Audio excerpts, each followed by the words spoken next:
Maligayang pagdating sa Pusang Itim, ang tahanan ng kwentong kababalaghan at hiwaga mula sa iba't ibang sulok ng mundo. Mula sa alamat at urban legends hanggang sa mga totoong karanasang nakakapanglapot. Dito maririnig ang lahat ng nakakatindig balahibong storya. Kung handa ka na sa takot at misteryo, halina't sumama sa akin sa paglalakbay sa dilim.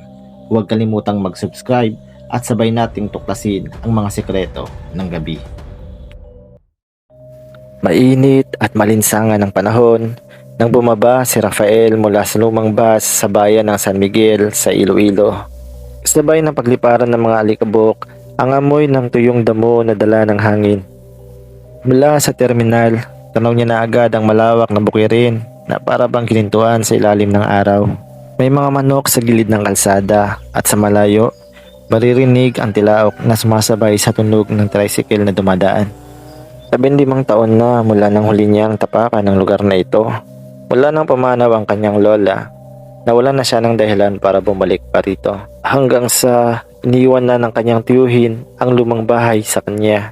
Ilang sandali pa ay hindi niya maipaliwanag ang biglang pagsikip ng kanyang dibdib. Habang naglalakad siya sa kahabaan ng kalsada papunta sa kanyang bahay, nadaanan niya ang matandang punong balite sa tabi ng daan.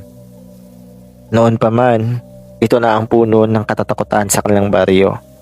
Malapad ang katawan ng punong ito, tila ba may libu-libong ugat na gumagapang pababa sa lupa. Sa ilalim ng lilim nito, mas malamig pa kumpara sa paligid. Napatingin siya ng matagal. May kakaibang pakiramdam na gumagapang sa kanyang batok. Parang may mata na nakamasid sa kanya mula sa dilim ng mga ugat.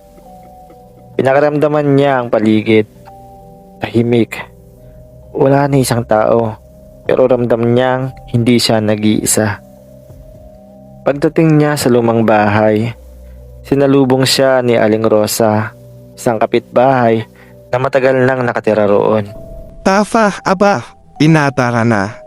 Pero bakit parang namumutla ka? Di ka ba kumain sa biyahe? Ngunit sa likod ng ngiti niya, ay mga gumugulong damdamin, mga alaala na pilit niyang kinakalimutan. Noong 9 taong gulang pa lamang siya, mahilig siyang maglaro sa labas kasama ang ibang bata. Pero isang hapon, naiwan siyang mag-isa at napadpad sa ilalim ng punong balite. May narinig siyang mahina at parang naghahalakhak na bata mula sa ugat nito. Nang sumilip siya, may nakita siyang maliit na nilalang. Parang bata, pero maputla ang balat. Mahaba ang buhok at matingkad at pula ang mga mata. Ngumiti ito sa kanya at nagabot ng kamay na para bang nagyayaya. Bago pa siya nakagalaw, biglang umiikot ang paningin niya. Pagmulat niya, gabi na. Nasa harap na siya ng bahay nila. Umiyak siya at hindi niya maalala kung paano siya nakauwi. Ilang linggo siyang nilagnat. Pagkatapos noon, lagi niyang napapanagnipan ang maliit na nilalang na nakaupo sa ilalim ng balite. Humingiti at tinatawag ang pangalan niya. Kinabukasan, nagtungo si Rafael sa palengke para bumili ng pagkain. Habang namimili, nakasalubong niya si Mang Pilo, ang matandang tagapangalaga sa lupa sa baryo. Papa, ikaw nga yan. Abalitaan kong dito ka natitira. Ingat ka sa lugar mo ha. Lalo na't malapit ka sa Balete. Bakit po? May mga kwento pa rin ba tungkol doon? Tila ba nag-aatubili ang matanda? May mga bata kasing nawawala nitong mga linggo. At laging huling nakikitang naglalaro malapit sa puno. Napahinto si Rafael. Bigla siyang kinilabutan. Hindi niya alam kung nagkataon lang, pero malinaw sa kanya. Pareho ng lugar kung saan siya nawala ng alaala noon. Isang gabi habang nag-aayos ng mga gamit sa bahay, may narinig siyang kaluskos mula sa likod. Akala niya ay pusa lang, pero nang sumilip siya sa bintana, natanaw niya ang balite sa dilim at sa ilalim nito, may maliit na anino na nakatayo, nakaharap sa kanya. Hindi ito gumagalaw, pero kahit malayo, sigurado siyang nakatingin niyon ng diretso sa kanya. Pumikit siya, nagbilang ng 3, at nang dumilat, wala na ito. Lumipas ang ilang araw, tuwing hating gabi, magigising si Rafael sa tunog na maliliit na yapak sa labas. Minsan, may naririnig siyang pabulong na tawag. Halika na.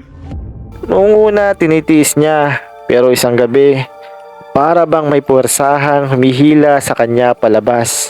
Kinuha niya ang maliit na flashlight at dahan-dahang lumakad patungo sa balete. Pagdating niya, napansin niya na tila mas matanda at mas makapal na ang puno kaysa sa dati. Sa pagitan ng ugat, may butas na naglalabas ng malamlam na liwanag. Mula sa loob, lumabas ang maliit na nilalang. Hindi na ito mukhang bata, mahaba na ang kuko.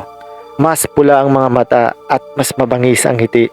Sa likod nito, may mga aninong hugis bata na nakatayo, walang imik at nakatingin lang sa kanya. Biglang may sumigaw sa likod. Rafa, umalis ka dyan. Si Mang Pilo, may hawak na bote ng langis at rosaryo. Agad niyang sinabuyan ng langis ang paligid ng balite habang nagdarasal ng malakas. Tila ba may mga sumisigaw na nilalang at ang mga anino ng bata ay unti-unting naglaho. Ramdam ni Rafael ang biglang paggaan ng kanyang katawan. Para bang may humawak sa kanya at bigla na lang siyang binitawan. Hindi ka pinitawan na inkanto noon. Rafa, may marka ka na sa kanya. Pinili ka niya para dalhin sa mundo nila. Pero nakatakas ka noon. Dahil pinaples ka ng lola mo. Ngayon, pumuli ka. Inaangking ka nilang ulit. Natahimik si Rafael. Noon niya lang naintindihan kung bakit paulit-ulit ang mga panaginip niya. Hindi pala iyon basta alaala. Iyon pala ay isang pag-anyaya. Ilang gabi pa ang lumipas at patuloy siyang tinatawag hanggang sa magpasya na si Rafael na tapusin na ito. Dinala niya ang bote ng langis, rosaryo at ang panyo ng lola niyang may bordang cross. Hatang gabi, humarap siya sa balite. Muling lumabas ang nilalang. Ngayon ay nakangisi at humahakbang papalapit. Hindi ka natatakas, Rafa? Dito ka na. Binuhusan niya ng langis ang mga ugat at sinindihan ang paligid.